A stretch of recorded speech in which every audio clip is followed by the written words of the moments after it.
शिक्षा और संस्कृति की आवाज जानी पहचानी उत्तराखंड मुक्त विश्वविद्यालय आपके लिए लेकर आया है 91.2 एफएम पर बदलते शहर की धड़कन हेलो हल्द्वानी। हेलो हल्द्वानी एक सामुदायिक रेडियो है जिसे आप 91.2 मेगाहर्ट्ज की फ्रीक्वेंसी पर सुन पाते हैं और इसे आप तक लेकर आता है उत्तराखंड मुक्त विश्वविद्यालय। और दोस्तों, ये कार्यक्रम है विश्वविद्यालय परिसर से और इस कार्यक्रम में हम उत्तराखंड मुक्त विश्वविद्यालय से जुड़े हुए विद्यार्थियों की जानकारी के लिए कार्यक्रम लेकर आते हैं। तो ऐसे ही एक कार्यक्रम, ऐसे ही एक विषय के साथ हमारे स्टूडियो में आज मौजूद हैं उत्तराखंड मुक्त विश्वविद्यालय के रसायन विज्ञान विभाग से डॉक्टर रुचि पांडे और अर्थशास्त्र विभाग से अमित जोशी। और इनकी जानकारी का जो विषय है वो है रासायनिक उद्योगों के आर्थिक पहलू। तो कहीं ना कहीं विद्यार्थियों के लिए ये कार्यक्रम काफ़ी लाभदायक साबित होने वाला है। तो पेश है आपके लिए ये जानकारी। नमस्कार, मेरा नाम है अमित जोशी और मैं अर्थशास्त्र विभाग से हूँ और मेरे साथ हैं डॉक्टर रुचि पांडे जो कि रसायन विज्ञान में असिस्टेंट प्रोफेसर हैं। आज का हमारा टॉपिक ऑफ डिस्कशन है economic aspects of chemical industries, यानी रासायनिक उद्योगों के आर्थिक पहलू। रासायनिक उद्योग कुशल रोजगार के अवसरों का एक स्रोत है। 80,000 से अधिक वाणिज्यिक उत्पादों को कवर करते हुए भारत का रासायनिक उद्योग अत्यंत विविध है और इसे मोटे तौर पर थोक रसायनों, विशेष रसायनों, कृषि रसायन, पेट्रोकेमिकल्स, पॉलीमर्स और उर्वरकों में वर्गीकृत किया जा सकता है। ये जानकर खुशी होगी कि भारत दुनिया में रसायनों का छठा सबसे बड़ा उत्पादक है और डाई का तो ये सबसे बड़ा उत्पादक है। विश्व स्तर पर भारत संयुक्त राज्य अमेरिका, जापान और चीन के बाद कृषि रसायनों का चौथा सबसे बड़ा उत्पादक है। भारत में डाई स्टफ और डाई इंटरमीडिएट के विश्व उत्पादन का लगभग 16% हिस्सा है। भारतीय रंगीन उद्योग लगभग 15% की वैश्विक बाजार हिस्सेदारी के साथ एक प्रमुख खिलाड़ी के रूप में उभरा है। कुछ खतरनाक रसायनों को अगर छोड़ दें तो देश का रसायन उद्योग लगभग लाइसेंस रहित है। भारत वैश्विक स्तर पर रसायनों के निर्यात और आयात में एक मजबूत स्थिति रखता है और दुनिया भर में निर्यात में 14वें और आयात में 8वें स्थान पर है। घरेलू मांग में सुधार और रसायनों की उच्च कीमतों के कारण घरेलू रसायन क्षेत्र के छोटे और मध्यम उद्यमों को वित्त वर्ष 2022 में लगभग 18 से 23% की राजस्व वृद्धि का प्रदर्शन करने की उम्मीद है। दुनिया के पेट्रोकेमिकल्स फीड स्टॉक के स्रोत मध्य पूर्व में भारत की निकटता इसे पैमाने की अर्थव्यवस्थाओं पर लाभान्वित करने में सक्षम बनाती है।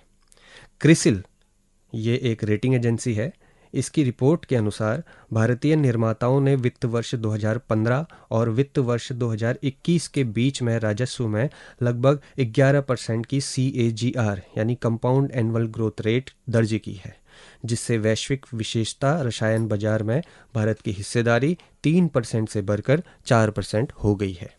अमित जोशी सर ने जैसे बताया कि भारत दुनिया में रसायन का छठा सबसे बड़ा उत्पाद और डाई का सबसे बड़ा उत्पादक है। तो भारत को जो छोटा समझते हैं उन दोस्तों के लिए बहुत बड़ी बात है कि भारत जैसे छोटे देश ने बहुत जगह पर अपनी एक पहुंच ले रखी है। जी बिल्कुल। कई उद्योग हमारे जो है बहुत चरम सीमा पर थे, जिन्हें मेहनत के बल पर इस मुकाम पर पहुंचाया गया है। उन्हीं में से एक रसायन उद्योग है जो कि 2019 में 178 बिलियन अमेरिकी डॉलर का था, परंतु 2025 तक ऐसा माना जा रहा है कि इसकी CAGR 9.3% तक हो जाएगी। 2025 तक रसायनों की मांग 9% प्रति वर्ष बढ़ने की उम्मीद रखी गई है, क्योंकि 2025 होने के लिए अभी हमें 3 साल वेट करना है। ऐसा माना गया है कि 9% प्रति वर्ष ये बढ़ जाएगी। रासायनिक उद्योग 2025 तक भारत के सकल घरेलू उत्पाद में 300 अरब अमेरिकी डॉलर का योगदान करने की उम्मीद रखी गई है। 2025 तक भारतीय रसायन और पेट्रोकेमिकल क्षेत्र में 8 लाख करोड़ का अनुमान है। विशेष रूप से रसायन बाजार में कुल रसायन और पेट्रोकेमिकल बाजार का लगभग 22% हिस्सा है। कह सकते हैं कि सारे उद्योगों में से 22% भाग रसायन और पेट्रोकेमिकल बाजार का इस समय चल रहा है। जुलाई 2022 में रेन्युअल एनर्जी लिमिटेड और Gujarat alkaline and chemical limited, जो एक इंडस्ट्रीज है, ने भारत के पहले वाणिज्य स्तर के ग्रीन अमोनिया, ग्रीन मेथनॉल, संयंत्रों की स्थापना में भाग लेने के लिए एक समझौते पर हस्ताक्षर किए हैं और नवंबर 2021 में इंडियन ऑयल कॉरपोरेशन ने रुपयों के निवेश की योजना की घोषणा की है। ऐसे ही नहीं है, हर राज्य अपने राज्य के विकास के लिए कुछ नए नए काम करता रहता है। इसी तरह हरियाणा में अपनी पानीपत रिफाइनरी में उच्च मूल्य वाले विशेष रसायनों के निर्माण के लिए भारत की पहली मेगा स्केल मैलिक एनहाइड्राइड इकाई स्थापित करने के लिए लगभग 3 करोड़ रुपए आवंटित किए हैं। तो कहने का मतलब है कि हर राज्य अपने राज्य के विकास के लिए कुछ नया नया करता है। उसी में हरियाणा ने सबसे पहले रासायनिक विज्ञान के क्षेत्र से लेकर एनहाइड्राइड केमिकल इंडस्ट्रीज की स्थापना करने के लिए पहल करी है। अब हर उद्योग के विकास के लिए सरकार को भी कुछ पहल करनी पड़ती है। तो हमारी सरकार की पहल क्या है? सरकार की कुछ पहल ये है कि सरकार ने देश में सस्ते और घटिया रसायनों की डंपिंग को रोकने के लिए आयनित रसायनों के लिए बेस लाइक सर्टिफिकेट प्रमाण पत्र अनिवार्य करा है, क्योंकि जब तक कोई चीज का प्रूफ नहीं होता वो चीज आगे बढ़ नहीं पाती है। इसी तरह से जब तक जिसके पास बेस सर्टिफिकेट होगा वो इंडस्ट्रीज वो चीज आगे बढ़ेगी। इसी तरह भारत सरकार ने रासायनिक उद्योग को एक प्रमुख विकास तत्व के रूप में मान्यता दी है। विकास तत्व कहा ना, तो यानी कि वो अपना क्षेत्र तो बढ़ाएगा ही, लेकिन अपने क्षेत्र के साथ साथ वो देश का विकास भी करेगा। और 2025 तक विनिर्माण क्षेत्र में रासायनिक क्षेत्र की हिस्सेदारी को सकल घरेलू उत्पाद के लगभग 25% तक बढ़ाने का अनुमान रखा गया है। ये सरकार की पहल है कि वो कह रही है कि हम कोशिश करेंगे कि 25% सकल घरेलू उत्पाद बढ़ा दिया जाए। केंद्रीय बजट 2022 और 23 यानी कि रिसेंट रिपोर्ट है के तहत सरकार ने रासायनिक और पेट्रोकेमिकल विभाग को 209 करोड़ आवंटित किया है। यानी कि अपना विकास करो और साथ साथ देश का विकास भी करो। देश के विकास के लिए सरकार की पहल बहुत सराहनीय है, क्योंकि उन्हें 209 करोड़ पेट्रोकेमिकल इंडस्ट्रीज को आगे फॉरवर्ड करें। बल्क ड्रग पार्क को बढ़ावा देने के लगभग 16 करोड़ रुपए का बजट और पीएलआई योजनाओं की शुरुआत करी है। भारतीय सरकार घरेलू विनिर्माण और निर्यात को बढ़ावा देने के लिए रासायनिक क्षेत्र में उत्पाद से जुड़ी पीएलआई योजना शुरू करने पर अब विचार कर रही है, क्योंकि धीरे धीरे बढ़ावा हो रहा है। इतना करने की हमने एक टारगेट रख रखा है, तो कुछ नई चीजों को भी जोड़ने के लिए वो विचार कर रही है। प्रश्न ये उठता है कि सरकार की पहल के तहत अवसर क्या है, इससे लाभ क्या है? तो हमारे इस चीज के विकास से लाभ क्या है? देखिए, भारत की विशेष रासायनिक कंपनियां घरेलू और विदेशों की मांग बढ़ने से अपनी क्षमताओं का विकास कर रही है, क्योंकि इससे क्या है, घरेलू और विदेशी दोनों मांग बढ़ रही है। दोनों मांग बढ़ जाने से काम ज्यादा होगा और काम ज्यादा होगा तो उसका विकास होगा। वैश्विक कंपनियां अपनी आपूर्ति श्रृंखला को जोखिम से मुक्त करने की मांग कर रही है, जो कि आज तक किस पर निर्भर थी? चीन पर। यानी कि रासायनिक उद्योग कई हद तक दूसरे देश पर निर्भर था, जैसे कि मैंने बोला चीन पर, लेकिन जब खुद घरेलू उत्पाद होगा तो किसी पर निर्भर नहीं रहना पड़ेगा।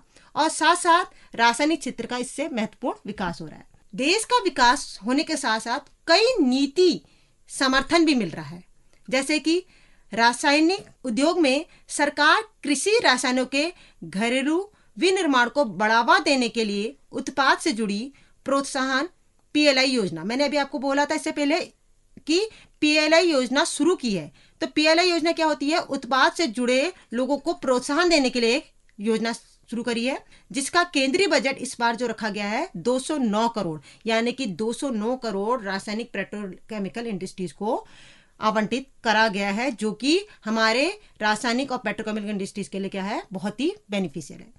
अब बात उठती है कि इन सारे विकास के साथ साथ हमारे देश में ऐसी कौन सी इंडस्ट्रीज है जो रसायन से जुड़ी हैं और जो हमारे देश के विकास के लिए इस समय आगे हैं। जैसे कि पहली इंडस्ट्रीज, में कुछ इंडस्ट्रीज का नाम लेना चाहूंगी, क्योंकि सारी तो इंडस्ट्रीज यहाँ कवर नहीं हो पाएंगी। कुछ प्रमुख इंडस्ट्रीज, जिसमें से मेरी सबसे पहली इंडस्ट्री जो है वो है आत्री इंडस्ट्रीज। आरती इंडस्ट्रीज एक भारत की राष्ट्रीय कंपनी है, जो विशेष रसायनों और फार्मास्यूटिकल के लिए एक बहुत बड़ी इंडस्ट्रीज है। कंपनी का जो मुख्यालय है मुंबई महाराष्ट्र में है, और जो महाराष्ट्र में हैंग कंपनी मॉडल विस्तार और विकास पर काम करती है। 1986 में विभिन्न अवसरों में इसने निवेश करा है, यानी कि बहुत पुरानी कंपनी है, साफ क्लियर हो रहा है 1986 में। और इसमें मुख्यतः नाइट्रोक्लोरोबेंजीन के लिए संयंत्र के निर्माण पर निवेश किया गया है। इसे गुजरात के सारिग्राम में बनाया गया था और 2006 में मांग को पूरा करने के लिए बाजार में उन्होंने सल्फ्यूरिक एसिड उत्पाद क्षमता को 100 KTPM से बढ़ाकर 200 KTPM कर दिया। यानी कि ये इंडस्ट्रीज ने 100 से सीधे इंक्रीज करके कितना करा, 200 KTPM करा, और साथ साथ इसका मूल्यांकन लगभग 5,000 करोड़ बढ़ गया।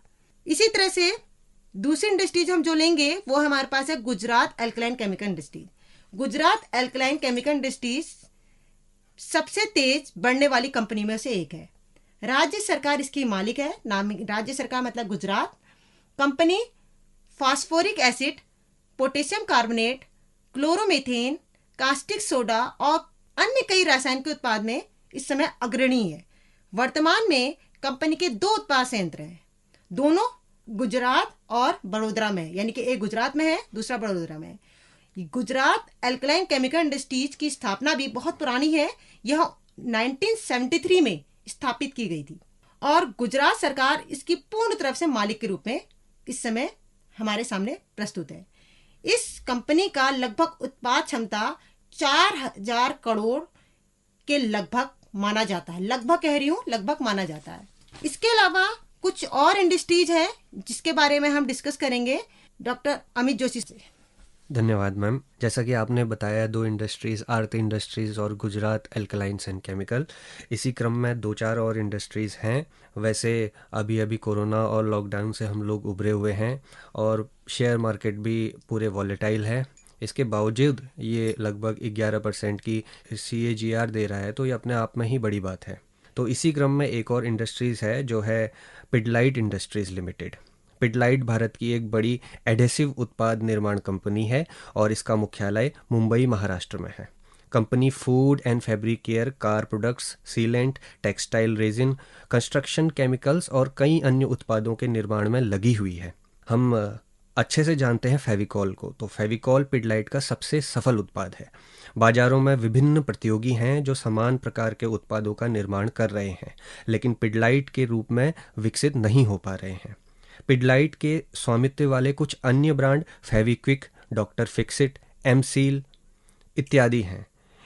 इसके अधिकांश उत्पाद नाम इसके ग्राहकों द्वारा सामान्य शब्दों के रूप में उपयोग किए जाते हैं। वर्तमान में कंपनी की संपत्ति का कुल मूल्यांकन लगभग 6,500 करोड़ से अधिक है और इसका राजस्व लगभग 7,500 करोड़ है। इसी क्रम में एक और इंडस्ट्री है जिसे भुलाना नामुमकिन ही है, जो है Tata chemicals limited. Tata chemicals limited एक बहुराष्ट्रीय कंपनी है जो विशेष रासायनिक उत्पादों और फसल सुरक्षा के निर्माण में लगी हुई है। कंपनी का मुख्यालय मुंबई महाराष्ट्र में है और यह भारत और कई अन्य यूरोपियन देशों, उत्तरी अमेरिका और अफ्रीका में रासायनिक उत्पादों के सबसे बड़े निर्माता के रूप में है। टाटा केमिकल्स की मूल कंपनी टाटा समूह है। टाटा केमिकल्स ने 1944 में अपना परिचालन शुरू किया है और इसका पहला उत्पादन संयंत्र मीठापुर, गुजरात में था। फिर समय के साथ टाटा केमिकल्स ने केमिकल इंडस्ट्रीज में काम करने वाली कई अन्य राष्ट्रीय और अंतर्राष्ट्रीय कंपनियों को अपने कब्जे में ले लिया। ये तो इंडस्ट्रीज थी कुछ चुनिंदा, इसके अलावा भी बहुत सारी इंडस्ट्रीज हैं जैसे कि GHCL और अन्य, लेकिन इतना मेरे ख्याल से इस रेडियो टॉक के लिए काफ़ी होगा। और कुछ और जानकारी जैसे कि मैम ने बताया ही था, सरकार क्या इसमें अपना रोल निभा रही है, क्या नीति समर्थन रहा है, तो इसी क्रम में लगभग 2 स्कीम्स ऐसी हैं जो ministry of chemical and fertilizers ने लॉन्च की हैं, जिसमें से एक स्कीम है प्रधानमंत्री किसान समृद्धि केंद्र और दूसरी स्कीम है प्रधानमंत्री भारतीय जन उर्वरक परियोजना। जो किसान समृद्धि केंद्र है उसका मेन मोटिव यही है कि जो फर्टिलाइजर्स की शॉप होती हैं उनका नाम चेंज करके PMKSK यानी प्रधानमंत्री किसान समृद्धि केंद्र कर दिया जाएगा। और जबकि जो दूसरी योजना है प्रधानमंत्री भारतीय जन उर्वरक परियोजना, इसका मोटो यही है कि एक नेशन एक फर्टिलाइजर्स, यानी जो हमारे पास यूरिया के अलग अलग उपलब्ध रहते हैं कंपनीज, तो urea will be the of same name, same brand and same quantity, और वो क्वांटिटी का नाम होगा भारत। तो भारत के नाम से ही जितने भी यूरिया मिलते हैं वो जाने जाएंगे, एक ही उसका ब्रांड रहेगा और एक ही तरह की क्वांटिटी अवेलेबल रहेगी। आशा करता हूँ कि आपको इस रेडियो टॉक से अच्छी जानकारी मिली होगी। बिल्कुल सही, आप लोग को लगता है कि आप लोग को कुछ अच्छी जानकारी दी गई होगी हमारे द्वारा। आगे भी हम मिलते रहेंगे कुछ नए ऐसे ही चुनिंदा टॉपिकों के साथ, जिससे आपको कुछ चुनिंदा हमारे द्वारा जानकारी आपको प्राप्त हुई। धन्यवाद। धन्यवाद।